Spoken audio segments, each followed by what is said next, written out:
Stretching across mountains, deserts, and grasslands, the Great Wall of China is one of humanity's most extraordinary achievements. Construction began as early as the 7th century BC, when rival kingdoms built walls to defend their territories. After China was unified in 221 BC, Emperor Qin Shi Huang connected and expanded these walls to protect against northern invasions. Over centuries, especially during the Ming Dynasty, the wall was rebuilt using bricks and stone, creating the iconic structure we recognize today. Its purpose was military defense, to guard trade routes, control borders, and send smoke signals as warnings.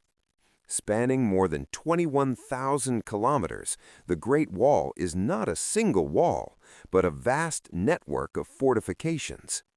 Built by soldiers, workers, and prisoners, it stands as a symbol of determination, protection, and the enduring strength of a civilization.